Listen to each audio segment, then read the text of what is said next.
puso ko'y nagdurugo. O, at? Ang puso ko'y nag-uutot-utot. Nagano? Nagano? Nagano? For today's video ay hinihintay namin na mag-ayos ng TV ni Lola dahil nawala yung ibang channel. At habang nga kami naghihintay, nagkakatuwaan kami ni Nili. Hindi nga lang pala TV ni Lola nagka-problema kundi pati din ang kay Nili. Ganon nga lumalabas sa ibang channel, buti na lamang at hindi nawala ang paboritong channel ni Nili. Ayan nga ang channel 78, ang paboritong panoodan ni Nili, ang mga palabas na pambata. Ang puso ko'y nagdurugo. Boy, diri. Ang puso ko'y nag-uutot. Ang puso ko'y nag-uutot. Go. Ang tao sa bisipig at tigito. Ikitago na tapatata.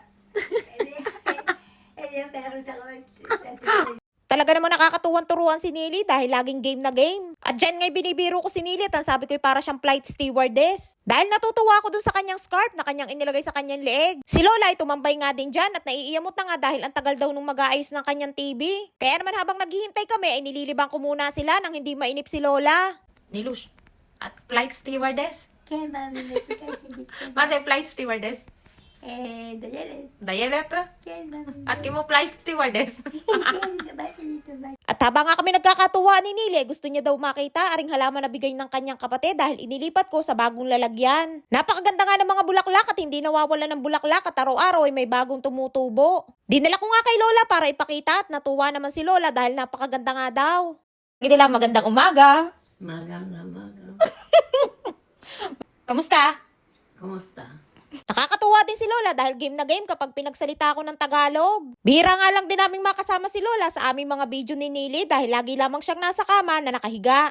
May mga nagtatanong po pala ng mga bagong nanonood kung magkaano-ano daw si Lola at si Nili. Si Lola at si Nili po ay mag-ina po sila. Si Nili ay bunsong anak ni Lola at ang tawag namin kay Lola ay Iman, ang ibig sabihin ay mother o ina. Diyan nga ay nagpa-picture si Lola at ang sabi, picturean ko din si Nili kasama ng bulaklak. At sabi ni Lola ay send ko daw sa kanyang kapatid yung picture para makita yung halaman na bigay ng kanyang kapatid at yung bagong paso na bigay din ng kanyang kapatid. At bago dumating ang mag-ayos ng TV ni Lola, ay dinala ko na si Lola sa kanyang kwarto at gusto niya daw makita kung anong gagawin sa kanyang TV. At nang dumating na nga mag-ayos ng TV ni Lola, ay tinuro ko kung saan ang kwarto ni Lola. Na-stress nga si Lola nang mawala ang ibang channel ng kanyang TV. At kung ano pa nga yung kanyang mga paboritong pinapanood ay siya pang nawala. Diyan nga itiningnan muna ang digital box ni Lola o yung pinaka-satellite nila dito na ang tawag ay hot. At ayaw ngang gumana at ang sabi, papalitan daw ng bago yung box. Lumang modelo na nga din yung digital box ni Lola kaya naman pinalitan na din. TV's life nga si Lola at hindi pwedeng walang TV dahil yan din ang kanyang pinakalibangan. At minsan nga hindi nakakatulog si Lola sa madaling araw kaya naman ang ginagawa niyang libangan ay ang manood ng TV.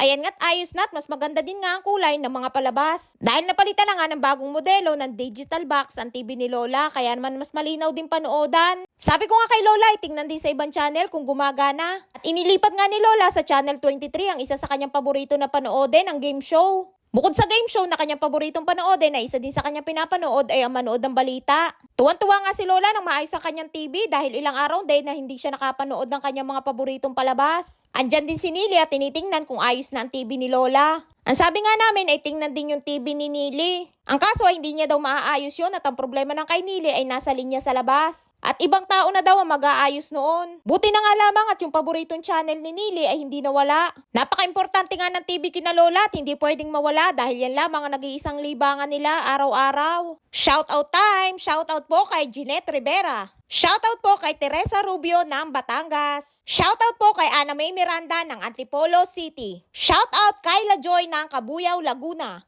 Shoutout ay Nemre Pame ng Taguloan, Misamis Oriental, Mindanao. Shoutout po Rodora de Lima ng California. Maraming salamat po sa inyong laging panonood.